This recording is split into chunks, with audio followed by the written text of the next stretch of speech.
So yun na nga, nag-aya na si Mama mamasyal nitong nakaraang linggo. At syempre, pag si Mama ang nag-aya, saan ba ang destinasyon namin? Walang iba kundi sa Luneta. Actually, simula ng pagkabata namin, dito na kami madalas talaga pinapasyal ni Mama kasi marami ka rito talagang mapupuntahan. Marami ka mga palaruan na pwedeng ma-enjoy at maraming mga garden na pwede nyo puntahan para mag-picnic. Kaya sobrang dami naming memories dito talaga ng mga bata pa kami. Actually, ganun pa rin yung pakaramdam.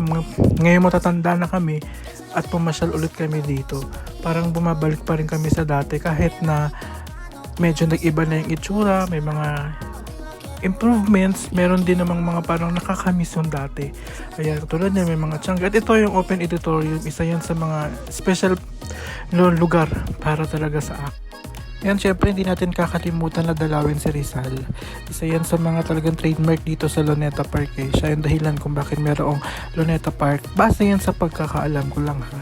Correct me if I'm wrong. Ayan. So marami talaga kayo dito matututunan tungkol sa mga nakaraan. Tsaka yan, ito yung Chinese garden or Japanese garden na pinupuntahan namin. Ayan, si Mama, akala niya picture video pala. Hello. Ito, bago to dito sa Luneta. Ngayon ko lang siya nakita. Ewan ko kung matagal na yan diyang nandyan. At yung other side ng Luneta, kung saan nandoon si Lapu-Lapu, is sarado siya kasi under renovation. Yan lang. Thank you.